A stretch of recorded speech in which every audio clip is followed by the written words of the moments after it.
Hi, I'm Tybo Champ, and we're here at the 7th Annual Women of Power Summit in Orlando, Florida, and we just finished an amazing panel, Lessons from Abroad, and I'm standing here with Lisa Opoku. And Lisa, tell me your title, please.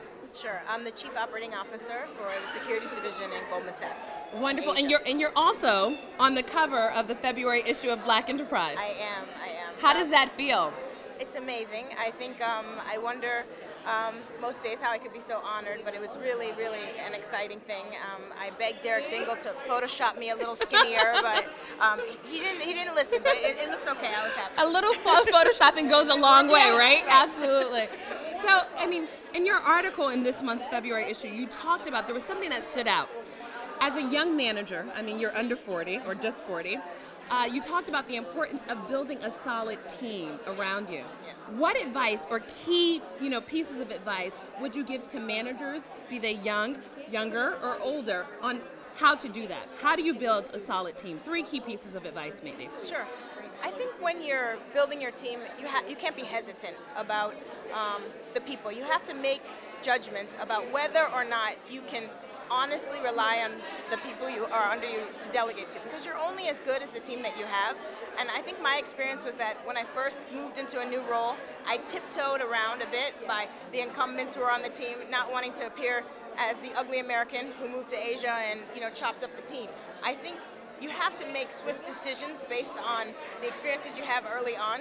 Otherwise, your own credibility is undermined when you can't actually execute at the level you want to because you don't have the team you need under you. I think that that's really important because I find with a lot of young managers, I was a young manager at 25, I was a manager of people who were older than me and what have you, and more seasoned than I was in the industry.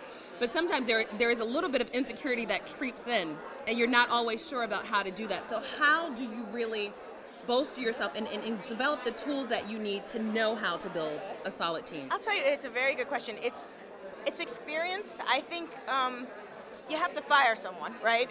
To be used to firing someone, or to realize that sometimes it's okay. When you fire someone, you release them to do something which is maybe better for their needs, better suited to their skill set. You let them go on to something different. I think for myself, I was very hesitant, very worried about the emotional implications, thinking about the fact that the person has a family, thinking about their children.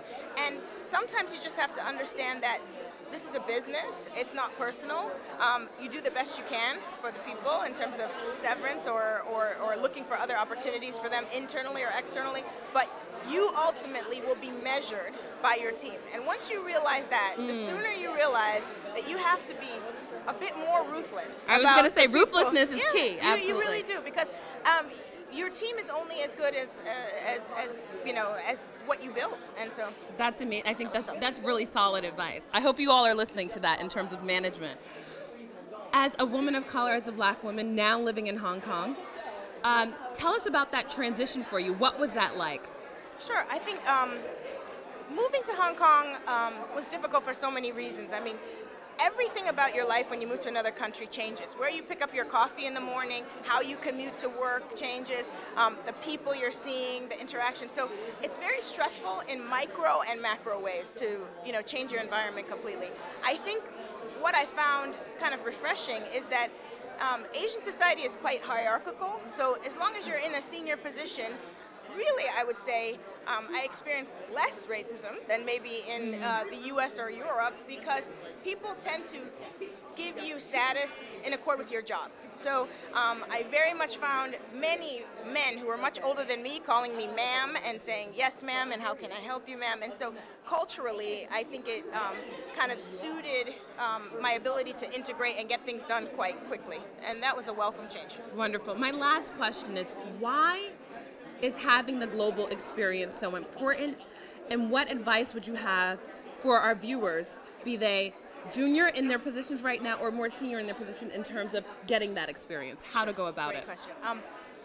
First, I would say, when you think about the world, we have a global economy now. You look at the emergence of China. You look at, where the U.S. is in the world vis-a-vis China. It's very different from where it was 10 years ago, and just imagine where it will be 10 years from now.